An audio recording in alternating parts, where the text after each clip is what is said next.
AdLib is the DSP-agnostic buying platform to scale your programmatic campaigns smarter, faster, and more profitably. AdLib helps independent agencies and marketers deliver premium programmatic performance without the complexity, cost, or overhead of traditional DSPs. Their platform provides the tools, data, and automation to run enterprise-quality campaigns, from CTV and audio to geofencing and YouTube, all under one roof with zero trafficking headaches. Plus, they're not just a platform, they're your growth partner. The AdLib team helps you win new business, expand budgets, and deliver measurable ROI that keeps clients coming back. It's time to unlock programmatic. Join leading marketers worldwide who are using AdLib to deliver more campaigns with better results. Check out getadlib.com. Hey everybody, Eric here. We have an awesome episode coming up with Adam Epstein, CEO and co-founder of Gigi. Just by way of disclosure, Gigi is a portfolio company of Imperium where I work. Other than that, this conversation is going to be amazing. If you're into AI, if you're into startups, if you're into fitness and using AI in all aspects of your life, you're going to love this one. Sit back and enjoy. Welcome to Open Market, a podcast about building companies in the advertising industry. I'm Joe Zappa. I'm joined by Eric Franchi and Adam Epstein, the CEO and founder of Gigi. How's it going, Adam? I'm doing great. Thanks for having me, guys. This is twice in 2026. I must be the only two-time 2026 guest, so I'm honored to be here. You're the only person building real agents, or maybe the only person talking about it nonstop on LinkedIn and Twitter, which earns you the distinction of being here. Real ones know, Joe. Eric, how's the person on this pod who can do the least number of pull-ups? What? That's you. Hold up. How many pull-ups can you do? I mean, both rotator cuffs are blown, so I don't do pull-ups. I do chin-ups, and I'll knock out sets of like 8 to 10. All right. I mean, I didn't know we were doing age-adjusted injury affirmative action on this pod, but... but 8 to 10 is not bad, I guess. No, he said sets. He said sets of 8 to 10. That's pretty good, Joe. What are you banging out on your pull-up sets? Age adjusted, it's actually like the same. I could do like 20 chin-ups. Good for you, man. That's great. I'm lean and mean, guys. Come on now. Yeah. I live in Miami now, okay? I'm just rolling around, just walking in the sun, doing pull-ups, playing tennis. Eric, you guys have kids. You have like actual responsibilities. I do two things: record podcasts with Eric and pull-ups. Joe, is you living in Miami now just a euphemism for you being on peptides? I am not on peptides, okay? I did this the old-fashioned way. Might be one of the only people in Miami not on peptides, but neither here nor there. It is a very observant question, because literally the first time I got lunch with like a new friend in Miami, he was like, "So what peptides are you on?" For sure. Is that right?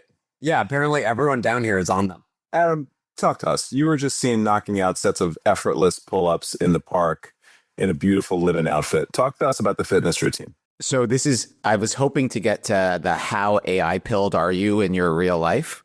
And so my fitness routine has fundamentally changed in the past few months because I now have Claude as a personal trainer. So I used to go to classes, like I used to be a CrossFit class guy, but it wasn't doing it for me anymore. And so I trained Claude to be a personal trainer, in which I set monthly or bi-monthly goals, and Claude spits out a plan for me.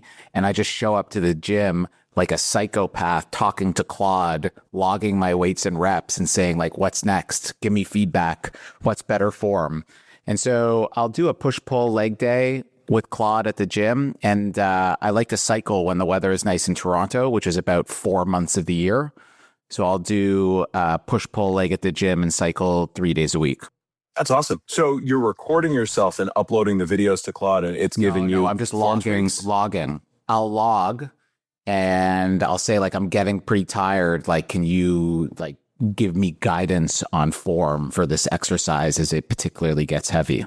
That's awesome. I heard Mark Andreessen say that an unnamed tech executive who happens to be obsessed with BJJ, not me, presumably it was Zuck, has cameras on him during his sparring sessions, and then he uploads it presumably to Claude or one of the meta models, and then gets actual critiques on like how the match could have gone differently, what you could have gotten, kind of done better here, and apparently he's like obsessed with it. For sure. I think using an LLM for coaching more specifically across any facet of life is a great use of an LLM. So getting back to the question that you guys didn't ask me of how AI pilled are you and how am I using AI in my professional life? So I have scheduled tasks with Claude in which I've trained Claude to be a B2B SaaS sales coach and a executive leadership coach in which Claude will analyze all of my emails, all of my calls, all of my messages with customers from the sales side and provide me with weekly coaching advice for sales. And then also I'll upload our company values, internal memos, and mantras of CEOs that I particularly look up to, and have Claude also provide me with weekly leadership coaching based on all of our interactions across the company. So That's an awesome idea. I think LLMs for coaching is a fantastic use of time. I think not only is it a fantastic use of time, but I've heard from friends who have coaching businesses that it's been a huge problem for them because people are using it in this way. And basically all of the questions you would have asked like business coach like 3 years ago, you can now have an LLM giving you, I would expect, very similar advice. It's also incredibly granular. And that's exactly what I think, you're highlighting, Adam, is like, I use it as well for tennis and for lifting and for dieting. And I mean, it gives you a level of granularity and it's sort of analyses of like your body, what you're doing, et cetera, that even a human like professional trainer would be hard pressed to do, because they're just, let's face it, they're just not going to sit there and like 24/7 like receive details about like my weight went up this like 0.6 pounds today and like whatever. And yeah, so the customizability and granularity of it is incredibly helpful. Yeah, and just giving an LLM all the context, like for a weekly leadership coaching guidance, it has all my emails, all my phone calls, every single interaction I have with Slack. So there's literally nothing that I'm doing aside from in-person meetings that I'm not covertly opening up granola to track is the only thing that it doesn't actually get. So the degree of context is just unparalleled relative to what a coach would normally have. Okay, so that's the new thing for you with respect to AI. Because last time you came on, you were kind of blowing our minds with how you were, I guess, sort of kind of helping agencies cross the chasm into becoming kind of similarly junior AI pilled. Now it seems like thematically thus far, this has been, you're just like using it everywhere with how you work, huh? Yeah, of course. Like if the CEO of a AI first agentic AI company is not as AI pilled as he could possibly be and leveraging models to make their life better and more productive, then I would question the integrity and growth prospects of the company that they're building. You just have to be as leaned in as possible in everything that you do in order to build the best possible product and take a lot of analogs from other verticals to your own. Like, I think one of the things that we've learned a lot from over the past few years in building this product is obviously coding agents are the most successful vertical AI agent in market right now. Coding agents have fundamentally changed how software engineering is built, how companies are built, the cost structure of software companies. And the maturation of how coding agents has evolved is very similar to what we'd like to get to. So when coding agents, as an example, first came to market, engineers would prompt an agent explicitly to write that specific code that they wanted to write. Now coding agents have evolved at an abstraction layer above, in which the coding agents are just given an overall problem set by the engineer, and the engineer's job is to orchestrate that and to find the ultimate outcome from the problem set that the engineer has set up, and do running background tasks with a high degree of automation. And so we think about that a lot within our product and our vertical. So right now, Gigi, by the way, for anyone that's stuck around to actually listen, is an AI agent for programmatic media. Our first product is for the Amazon DSP. And so rather than pushing buttons in the Amazon DSP, our customers orchestrate Gigi to execute the day-to-day work and the tasks that they would normally have. And so getting back to this coding agent example, our customers now are just prompting Gigi and assigning Gigi work in the manner that they typically used to do the work. hey, like a simple example would be inventory exclusions for bad domains and apps that are underperforming. So rather than running an inventory report, analyzing all these campaigns and determining whether or not to block or bid down on certain inventory, you just assign that work to Gigi and Gigi automates it. But where we'd like to get to, and that's like V1 of where coding agents are, what we'd like to get to is that V2 next architecture in which you just say, this is the problem that I'm hoping to achieve. This is the goal that I'm hoping to achieve for this client. How would you execute all of the knobs and levers that you would normally have in this media channel or across a collections of media channels as we begin to expand outside of Amazon DSP in order to achieve that result? And so getting back to your initial point, Eric, if you're not looking at how other leading verticals, in particular coding agents, are evolving and how the behavior of these coding agents are evolving, and you're working in vertical AI agents for our vertical being advertising, then you're missing the evolution of what your vertical needs to be. Are there any context loading issues, Adam, for the agents in that regard? Like you were mentioning how, for personal productivity or fitness or whatever, like the key is getting it all of the context, right? So how does that work for Gigi agents? Yeah. So I think this is one of the things that have allowed us to excel, and it's really resonated with our customers. So a line that I probably said about 10,000 times over the past 18 months is that with agentic AI, we no longer buy software, we hire software, we onboard it, and we train it like we would a team member. And so when you onboard and train a team member, you provide them with a bunch of docs and a bunch of collateral and a bunch of artifacts that allow you to customize that team member to your company, your agency, or your brand. That team member is given a set of collateral about the client itself and about the brand itself. And so one of the things that I think has been particularly formative in allowing us to excel is we give our customers, primarily agencies, the tools to do exactly that. So whether it be setting agentic operating procedures for how they name orders, line items, creative, and audiences, or how they build out line items strategically across inventory types or audiences, or whether it be advertiser context. So for every advertiser that an agency onboards, we basically get them to put an always-on media brief in our app. So now Gigi becomes immediately personalized to that agency, as well as being immediately personalized to the advertiser anytime it's working on that advertiser. And what we'd like to get to is a next iteration of that is those are all human-directed context. And so the human, like us, we're listening to calls with customers, we're having meetings with customers, and we're extracting all of this subjective and sometimes objective metrics on customer desires and needs. But what we'd like to get to is start to run background tasks and have almost brand and client personas in which Gigi is providing a degree of intelligence on everything that's going on with that brand that a human would never be able to do, because a human is never able to analyze all of that data and upload that in a contextually relevant way to execute on a go-forward basis. And that's something that really excites us, is now taking away the human contextual builders and actually having AI automate the context building so that it's more precise and accurate and more data-driven to provide better outcomes for our customers. So is it fair to say that when you talk about the AI sort of being able to generate or digest its own context, do you think that the amount of training that clients will need for agents in terms of learning how to onboard them, do you think that will diminish over time? I think all of our AI literacy is improving.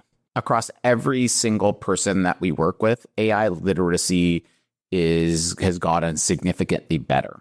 So when we first launched Gigi a little over a year ago, one of the things that we'd like to say is that we expect everyone to be bad at prompting, and that's our problem, not their problem. And how you prompt is ultimately the output that you're going to get from an AI agent. And so I think the prompting problem is largely solved. We've been prompting now for almost 2 years. People are starting to get good at prompting. People know the ways in which you should prompt to get ultimate output from an LLM. Even more so now as people are beginning to use things like Claude for more complex tasks, particularly in a work environment, people are now gaining an understanding of tool calling and context building and terms like skills that are relevant for any vertical AI agent. So tool calling are the integrations that people have with Claude. For us, as an example, we've taken the painstaking work of integrating with basically every single API endpoint in the Amazon DSP as tools that Gigi could call. So rather than a customer pressing buttons in the Amazon DSP directly, Gigi's able to do that because it has access to all of these API endpoints. And we've also built proprietary machine learning models as tools that Gigi could call anytime Gigi is changing a bid budget or bid adjustment. So we like to say Gigi is always going to make more precise actions because invariably a human is arbitrarily deciding those numbers in the legacy environment, incumbent ways of operating. But here in our environment, Gigi's using a proprietary ML model. And so I say all that because these concepts like tool calling, skills, context building, and even prompting are now terms and skills that people are just colloquially using in their day-to-day life. And so I think the work that we need to do to level up people on how to execute on an AI agent has dramatically lessened. The education that we need to provide is dramatically lessened. And the other thing that I'd say is, as we begin to onboard more and more agencies, one of the things that I believe to be true is AI adoption is a proxy for how passionate you are about your job. So when we see people immediately come into Gigi and realize, oh, wow, Gigi is a force multiplier for all of these things that I know that I was personally doing to the better of my clients or to the better of my job and to the better of my company, I can now leverage this AI agent to do exponentially more than what I was able to personally do before. That is so profoundly impactful for people that really love their job and want to be excellent. And it's a real good self-selector for leadership because the inverse of that is also true. If Gigi's capabilities now actually illuminate the actions that you were not taking on the benefit of your client to the benefit of being better at your job and better at your company, your hesitance towards adopting AI is likely a signal that you weren't doing the things that you want an AI agent to profoundly execute on in an exponentially more productive way anyways. And so you see now the AI education, AI proficiency, AI adoption really augments the best people, and it self-selects for leadership the type of people that they want to really lean into within their company. So part of it is you're improving the product over time, context building, baking it in, et cetera, which is making it easier for the clients to onboard Gigi as an agent. But then also people are getting more used to using this technology. So of course, that's going to close the gap over time. Part of what I'm getting at is you wrote a great piece this week about the distinction between agentic software businesses and SaaS. So, maybe we can get deeper into that. Also, before you go off on that, I think the comment about people who are obsessed with excellence are going to love AI. I think this is very true.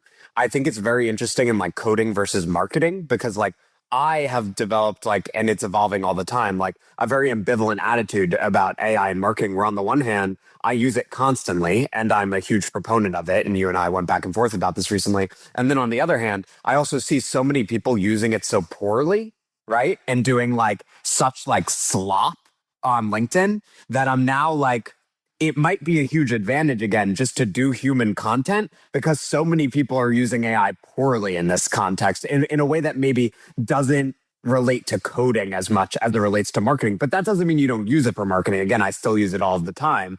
The other thing I'll say is that on that, marketing and AI and sort of a commitment to productivity and excellence is I had a client yesterday, or prospective client, ask me what is the scope?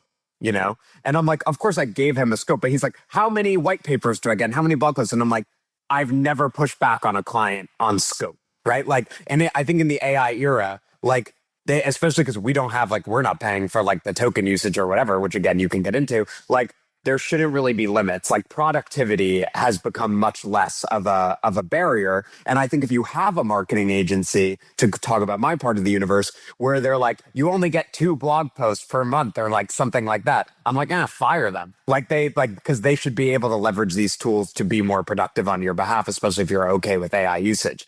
Well, let's double down on your point, Joe. Getting back to the analog of software engineers, right? So effectively what you're saying is content marketing that is slop is bad, And there is more slop as these AI tools have become increasingly more ubiquitous across content.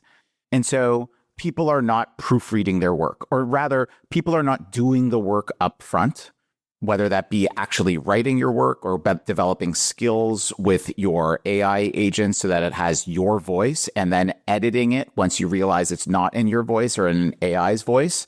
And that's exactly the type of thing that's bad software engineering, right? So if you just rely on the LLM to execute the code and you don't review it and you have no idea how that works with the larger system that you're integrating with across of your company, it's just going to be bad work.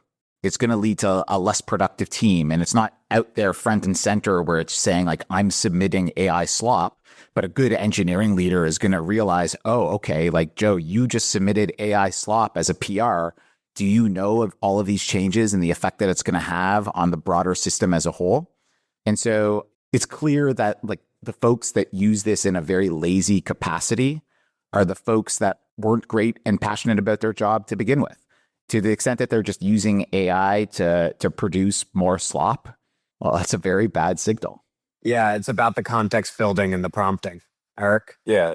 No, it's unfortunately, it's like universally available for free. So everybody's taking advantage of it. And I believe that this will be fixed by the platforms because this is no good for anybody. So I would imagine that they can detect this stuff and, start to downweight it versus things that are, more human or fully human and actually good.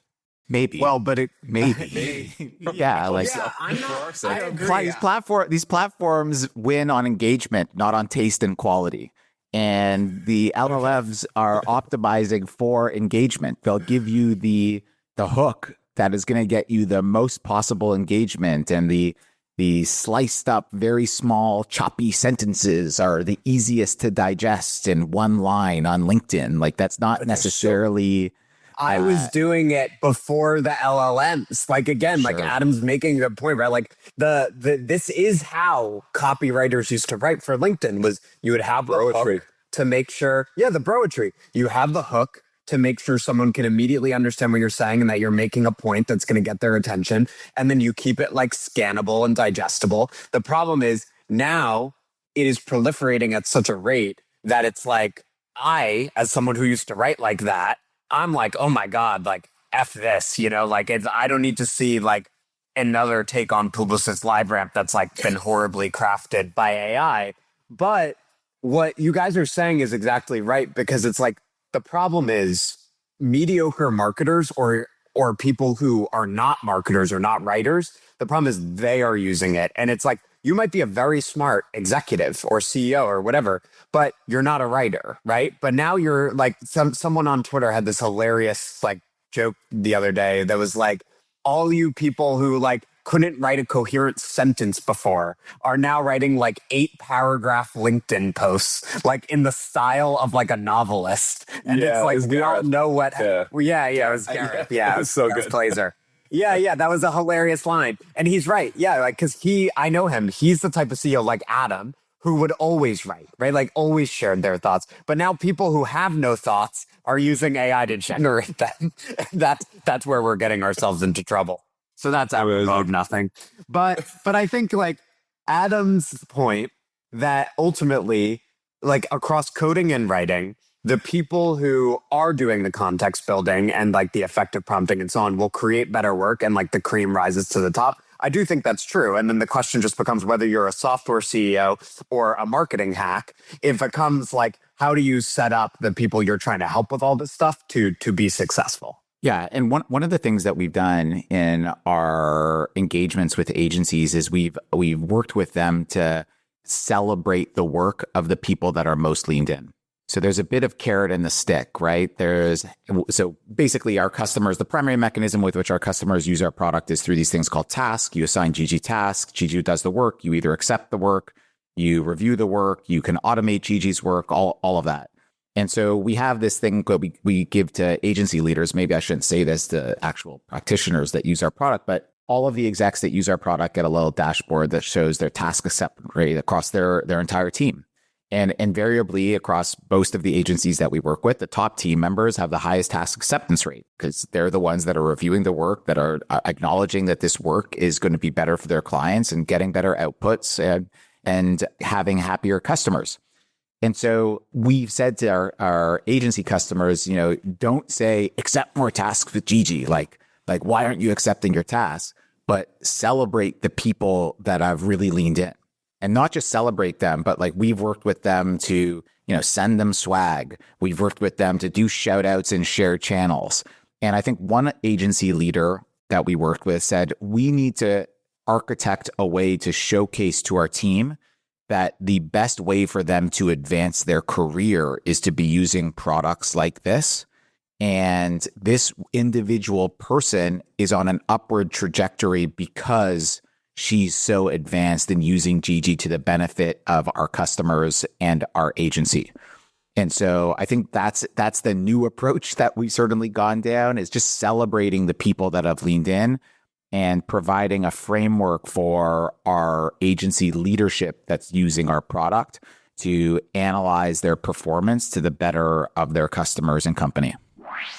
Eric, how many ad tech platforms does it take to buy one streaming TV ad? Fewer when Magnite is involved. Exactly. Magnite helps media owners monetize premium inventory, and they're making it even easier now by connecting directly with buyer agents to simplify how campaigns are activated and managed. Wait, agents? Is that just a fancy way of saying AI is doing the heavy lifting to remove friction? Pretty much, which means fewer dashboards for us to stare at and more actual outcomes. Learn more at magnite.com.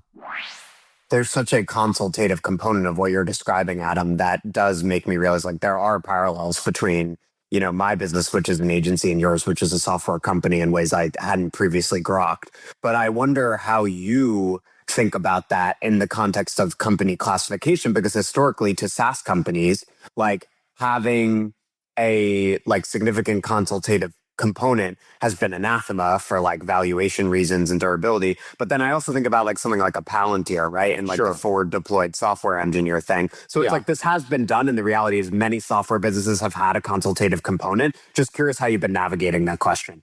So I put that into two buckets. So one, we don't have forward deployed software engineers, but we do have forward deployed account managers. We've been thinking of calling them media engineers, but I think it's a little bit of too much of a stretch.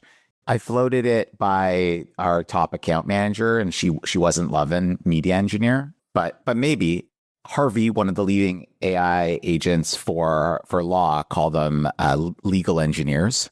So it could work. But so we have forward deployed account managers who have deep expertise of this domain and deep expertise of the media channel that we operate in, the Amazon DSP. And they will literally sit with our customers as part of our standard 3-week onboarding and understand their current playbooks. We'll literally do an audit of their work in the Amazon DSP, look at their line item and order history and understand the buttons that they're pressing. And they'll basically say okay, here was your playbook that you wrote in a manner that was constrained by human labor. And this is the amount that your team is actually executing that playbook. Let's rewrite this playbook right now in a manner that's unconstrained by human labor with AI always on, always executing. And so we do that heavy lifting work upfront anytime we work with a customer. But I think the point that you're getting at, Joe, and that analog that you were saying about taking a consultant-like approach, one thing that I believe to be true is that our product can enable the 10x media manager. So coding agents can enable the 10x software engineer. You see that meme of a single person by a computer with 100 screens and being able to execute everything. And so we've seen it firsthand across some of our customer bases of single media managers able to 3 to 4x the amount of work that they have, amount of clients that they have, and a dream of a services business and agency able to exponentially increase customers and revenue while keeping the same team flat. We've seen that dream. And so we've now seen it in practice, the ideal org structure and the ideal way of working with Gigi to maximize productivity. So naturally, we don't have any competitors at the moment. We likely will soon, but we don't have any competitors at the moment. So we're not unseating a legacy incumbent in this space. And so what that means is we don't have an actual budget that we are unseating. our budget that we're unseating is the labor budget that one would allocate towards serving this media channel. And so people need to rationalize Gigi's upcoming costs with labor budgets, more or less. And so part of our consultative work with our agency customers is this is the ultimate way to architect your team for maximum productivity. Like if you're trying to rationalize our costs and you're saying to us, oh, like Gigi's going to be more expensive, it's because you're not doing the change management work internally to re-architect your org in an AI first manner. And we will literally suggest how they do that. Like we'll understand their current org structure and like think of like a McKinsey style deck after working with an agency for 2 months. We'll say, this is your current org structure. This is the optimal org structure to get maximum productivity from Gigi. This is what we recommend. And we think that this can totally benefit you all. And it doesn't lead to cuts. Like this isn't a manner of like, oh, adopt Gigi, cut labor. You know, most of the agencies that we work with hire Gigi and say, I need Gigi right now because they can't staff their teams on this media channel fast enough. The Amazon DSP, as we all know, has wonderful industry tailwinds. And the corpus of individuals with 4+ years of experience in the Amazon DSP is probably in the hundreds globally. So if you're a top agency, it's really hard to hire like 10 Amazon DSP media managers like that. And so Gigi solves that gap. And so for these folks, it's not eliminating the current team members, but it's just closing those headcounts that you're probably going to struggle, or open roles that you're probably going to struggle to fill, and or reallocating existing team members to other media channels and other facets of the agency's business so that you're able to maximize optimal productivity with Gigi. And so that's the work that we're doing. Like the tech is the tech. Like these models are good enough. Like these models became like this is no longer a technology problem. The models are sufficiently good enough, and our product has hit a degree of maturation in which Gigi can perform basically any task in the Amazon DSP with a degree of precision that no other human could, and frequency as well. And so like the technology is no longer in question. It's the change management within the enterprise as we begin to deploy Gigi and the degree to which they're willing to move their org in an AI first manner. That's ultimately the question. And that's the work that we find ourselves doing every single day. This is like fresh thinking for agencies and a lot of incumbents. But this is something that has been, I think, kind of well discussed over the course of the past few months, just in, just like the technology and AI circles specifically. Like in March, right around the time I think you really started, kind of hammering this, Sequoia had this epic post called Services, the New Software. And it starts with a sentence: the next $1 trillion company will be a software company masquerading as a services firm. You need to get to the point where you are selling the work, you're selling the outcomes, and it's so transformational and, such a leap for customers that your business model is going to change, at least in the beginning. And I think everybody needs to get comfortable with that. And, we've made 2 unannounced investments that kind of look like AI-enabled services because we, outside of Gigi, we're already an investor, because we sort of know what's coming around the bend. And if it goes right, these will be like incredible technology businesses. Yeah, I think for every agency right now, there are a host of venture-backed, not by Aperium or maybe by Aperium, there's a host of venture-backed advertising agencies, whether it be in Amazon, whether it be coming out of YC. This is a trend in which AI-enabled services is, and the promise of that is around gross margins. So Joe, I know that you wanted to talk about gross margins. And in services businesses, you've had to linearly scale heads, which is basically your COGS to serve revenue. And with AI, you no longer need to do that. But with AI, you should be able to exponentially scale revenue and customers while maintaining the same team. And thereby a services business's gross margin looks really, really good. And so a lot of folks are saying, let me build an AI native version of this service, whether it be media agency or creative agency, whatever that might be.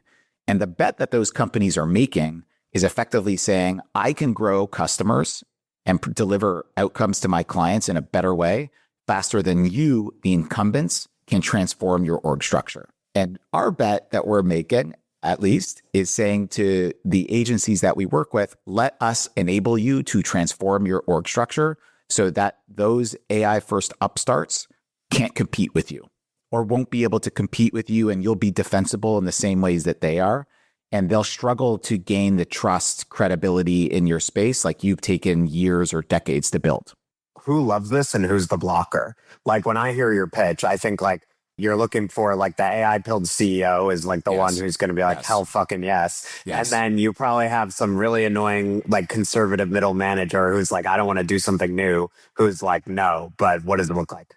I think we're now at a stage in which both CEO leadership as well as many middle managers are just realizing that this is an imperative that they need to lean into.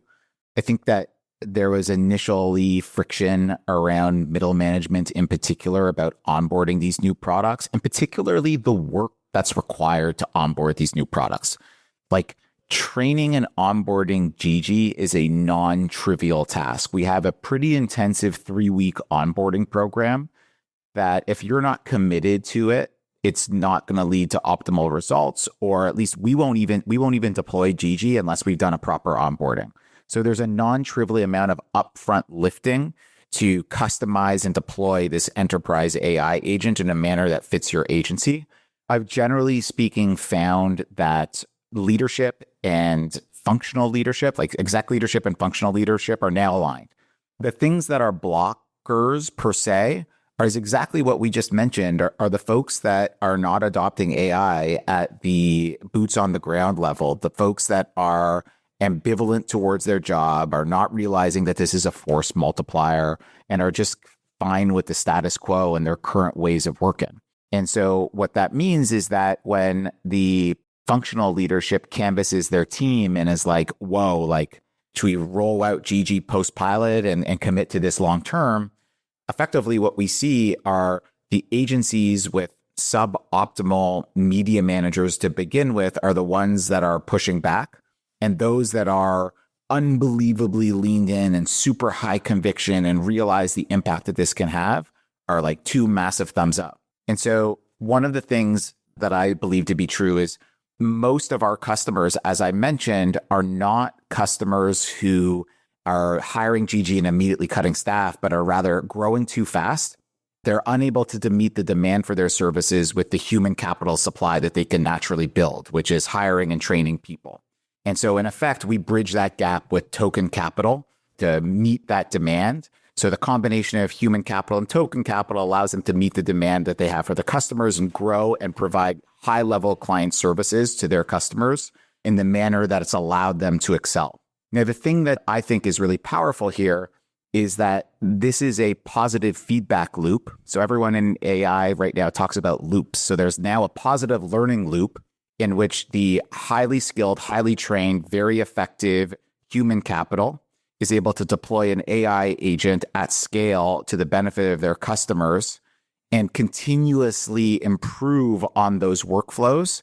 And I would say that they're in an opportunity to actually accelerate the lead that they have on their peers who are not gaining that new business, that do not have those degrees of open heads, because they're not creating this IP of the positive learning loop between human capital and token capital. And so getting back to who is the blocker for us, the blocker is ambivalence about their job. The blocker is the agency that's just doing sufficiently okay, that just use this as an incremental cost. And those that are doing exceptionally well, like it's not lost on us that our customer base is primarily some of the largest independent agencies in the US. And they got there because they're excellent at their job. They have team members that they've trained to be excellent at their job.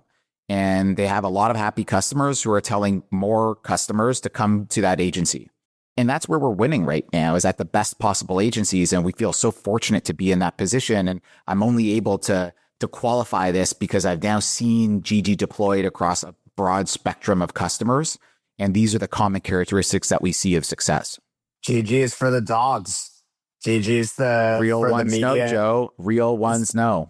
It's for the agencies that are like, F this, I'm not satisfied with the status quo, got to scale this shit up fast. We got to be on the cutting edge. We got to do new shit. That's how I feel about Shark Fin, you're for the CEOs who are like, I need to be on Twitter and LinkedIn mixing it up. I don't want to do the faceless corporate press release. Boring, but we are beset on all sides by evil, like the noble man, Adam. All right. We gotta come for those who are satisfied with the status quo and light a fire under their asses so that they do something new and exciting. One behavior, I told Eric this the other day, one behavior that I thought was super cool. So I was just in Cannes 2 weeks ago, and Amazon had this awesome leadership event where like top agency execs were there, top brand execs, top Amazon execs. Oprah was there, Kevin Durant was there, and a president of one of these large agencies that we work with was there. And I've actually never met him. I've only known him from the DocuSign. And I introduced myself, and he was talking to another agency exec. I said, I'm Adam, co-founder and CEO of Gigi. And the president of the company that we work with said to this other guy, like, oh, Gigi, like agentic media buying. Yeah, we're really leaned in. Our team is loving it. And he was gloating. That's what I realized. Like he was actually gloating of his agency's use of Gigi because he knows that this is the future and that they're leaning in. And they're only 3 weeks into their pilot at the time of that. It's going really well because their team members are super leaned in. They have an awesome team that holds a really high bar, and they immediately see that Gigi's a force multiplier. But I haven't seen that behavior before. It used to be me like banging on the drums of like, you need to adopt AI. And now they're gloating at their adoption of AI relative to their peers. So I thought that was really cool. Yeah, your heart must have been busting out of your chest to the extent that your buttons were probably popping. Yeah, I gave a big fist bump to Kevin Durant and dropped the mic and went home. Amazing. Let's talk about Amazon. One of the things that you've chosen to focus on is like, at least initially, building on Amazon, building for Amazon customers. There's oftentimes, I don't know if it's controversy or what. How do you respond to that whole meme? Well, what's the controversy? Well, I think the critique is, and I've heard this from people in the industry. They'll say they're like, and not just about Gigi, but about any company that sort of like hitches its wagon to one like tech giant, right? They're like, oh, well, are they really vulnerable because they are focused on the Amazon DSP? And one day Amazon might just replace them or automate them out or freeze them out or whatever. Yeah, like the single platform thing. Yeah, totally. So one, we're rapidly expanding to other media channels. Amazon is our starting point. We started on Amazon for 4 reasons. One, across our 13-person team, we have over 30 years of Amazon ad tech experience. 2, there's not really any competitors doing this on the Amazon DSP, whereas if we focused on more commerce or bottom of funnel ads, it's a much more competitive aspect. 3, there's a lot of great industry tailwinds on the Amazon DSP right now. I'm not sure who coined this phrase, but someone said it's great to be a barnacle on a whale. And there's just incredible tailwinds for Amazon DSP. So every agency that we work with, like, oh, Amazon DSP, yeah, like it's growing a lot. Like this is actually a problem for us. And so we sell painkillers, this is a pain in their industry and that they can't hire people fast enough. And it's because of the growth winds of Amazon DSP. And then fourth, Amazon DSP is just notoriously tough to navigate from an operational perspective. So for many agencies, it's the highest cost to serve media channel. And so we significantly make that easier for them. So that's why we started. We're not beholden to the Amazon DSP. We're actively building for new media channels right now. What I would say is a few things. One, I've been working as an Amazon ad tech partner for almost a decade now. So I know the ins and outs of how Amazon operates, and Amazon thinks API first. So Amazon Ads takes an AWS approach in which they've effectively said, we believe the partner ecosystem can create greater economic value for all of us if we think API first and really embrace partners. And they have for over a decade. I previously worked at a retail media company that sold to Essential for a little over $100 million that was built on Amazon ad tech. Eric is on the board of a large retail media company, of which a lot of their revenue is from Amazon. So a high degree of enterprise value has been created by companies that have been working with Amazon, and Amazon is a great partner. All that to say, the platform risk of being on one channel is a real platform risk, but more so than a risk, the customers that have really leaned into Gigi has effectively gone to us and said, okay, we're in, like we're bought in, we get it. this has changed the way in which we operate this media channel. But our team, the people that are using your product, are not just in the Amazon DSP. You need to expand to the other surface areas that these team members operate in right now in order for us to re-architect this portion of our org in an AI-first way. If you're just in one media channel, I can't make the org changes that you're telling me to do. So you need to expand to enable me to do that. And so we're actively building for other media channels right now. I honestly think you only need one sentence to answer this question. Amazon represents a massive opportunity. It's one of the leading DSPs. And if we were to succeed at building the number one agentic media buyer for the Amazon DSP, we would be a 9-figure company, and we're going to be. But also, it's just a point of departure, and we're going to leverage what we've learned to conquer other channels in a similar way. You do that, right? Ultimately, that's it. It's like, you're like, yeah, this is the right platform to start with. We're going to crush it there. We're building a very strong business on that basis, but we're also going to leverage everything we've learned on this channel to then go do it on other channels. And we already have partners who are super leaned in from their work with us on Amazon. So, correct. I think ultimately that's what it boils down to.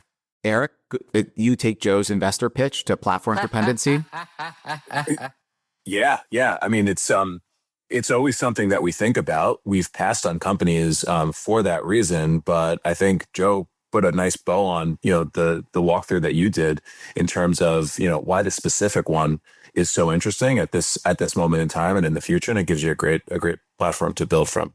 I just always love a story where it's like, when someone comes at you and they're like, well, this isn't a big enough opportunity, or there's platform risk or whatever, and you're like, well, if I conquer this opportunity, I have a giant, very successful business. And this is clearly just the point of departure. And I'm easily going to be able to replicate what I've learned from this area to expand to other areas. To me, that's always I don't know. I love the structure of that argument. Yeah. So that's our take. I think an interesting thing is, we're obviously not the only company in this space. Since we've come to market, there have been a wave of agentic media buying companies built on the backs of walled gardens. And I think what's unique to us is that a lot of those other companies are immediately going quite broad in the channels with which they operate. And I can't speak to those other companies, but what I can say is we're all constrained by product and engineering resources. And yes, engineers can work faster and do more work and be more productive than ever. But I told you guys, our team has taken the painstaking work of integrating with every single API endpoint in the Amazon DSP so that you can assign Gigi work and Gigi can do the work of a team member. We have our revenue chart in our investor deck in which it goes exactly the way that you would want, up and to the right. And I get asked, what happened? And what happened is when we first launched this product, we didn't integrate with all of these API endpoints. Gigi couldn't do these sorts of things. Gigi didn't have these skills. And so we would have a PDF to our customers of these are all the things that Gigi can do, and these are all the things that Gigi can't do. And think about it like a team member, right? You can't hire a team member and say go do this work, but I know that you kind of can't do this aspect of the work. That just doesn't work, right? And so once we remove the PDF and our customers knew that they could assign Gigi work, any work that they would assign a team member, that's when we hit this massive inflection point in product market fit. And so our perspective is that we need to do the heavy lifting to go a mile deep in one channel so that Gigi can effectively replace or enhance labor on that one channel for us to go to another one. And so we are being very methodical in how we approach this, because that's what we've seen from our customers. We're not here. I'm not here to win a demo in which I can say that I can manage budget pacing across 10 different channels. I'm here to provide value to the enterprises that hire Gigi. And we've learned that the best way to do that is to go a mile deep and ensure that Gigi can perform all of the work that they would normally assign a team member. I was smiling because I've looked at a bunch of companies.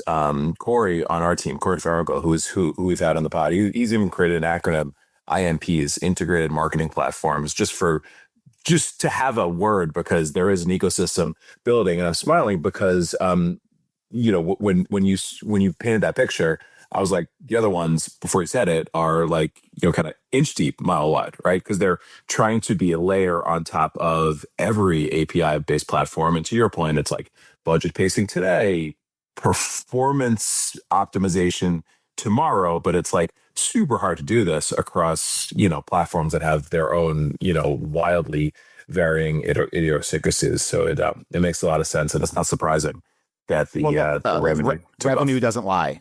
And ultimately, if you're going to deploy AI agents within an enterprise, for you, the vertical AI agent, they need to rationalize your cost with either efficiency gains internally or performance benefits for their clients. And our learning, at least, I can't speak to every company, but our learning at least shows that the only way to rationalize efficiency gains is if the AI agent can do all of the work that a team member would do for that media channel. And so that's how we've been able to grow our revenue so significantly over the past couple quarters, because Gigi's been able to do that. And our customers are hiring Gigi to do exactly that. Well said. Good place to end it, I think. I agree. Adam, you bring a depth of expertise and plenty of enthusiasm and occasionally pull-ups in linens and button-downs. And those are really the three things we require to be on this pod. So we thank you. I think that every guest in the future of open market needs to do some form of pull-ups, push-ups before they record with you guys and ask them to post it on X. This is a new thing. Let's start this. I love this. Who's next? Who's after me? Heather from Mad Connect. Yeah, we'll ask her. We'll tell Sharona that now she needs to brief all of our potential guests with that. And I'm sure that won't scare anyone away. Look, it will. So, the same way I said AI adoption self-selects the best people. That's Open market appearances self-select the real ones. If you can't do the pull-ups to talk to Joe and Eric, why even be on open market? You got to do at least one pull-up. I mean, or at least try. come on. open market is for the dogs. There you Adam, go. Where can people find you and find this clip of you doing pull-ups in your limit? I'm on X, A Epstein. I'm on LinkedIn. One thing that I've really enjoyed doing over the past 6 months is writing a weekly newsletter called Cherry Picked. I think you can go to cherrypick.gigico.ai. In the world of AI slop, it is not AI slop. I was very happy to hear people at Cannes come up to me like on their own and say like, I've really enjoyed your newsletter. I take a lot of pride in it. One of our customers said, I don't know how you have the time to do it. And I said, it's really simple. It's 7 p.m. to 8 p.m. on Monday nights. And nice. I take a lot of pride in it. So if you'd like to learn about our perspective in growing this business and my perspective on building in AI, I write there every week and take a lot of pride. We have a 40% open rate, which is pretty good. Joe, what's your open rate? Like 48%? Come on, really? Yeah. Wow, what a flex. This guy can do 20 pull-ups. He's got a 48% open rate. Unbelievable. And no peptides. And not a single peptide. Meanwhile, Adam before... I wanted to clip Adam being like, we're selling painkillers. I was like, Adam's going to sell the opiates to help with Eric's rotator cuffs after he tries to do the pull-ups to keep up with Joe. Amazing. All right, Adam, always a pleasure. You bring so much to the pod. We appreciate you, and we will see you next week, everybody. Thanks, guys. Appreciate it.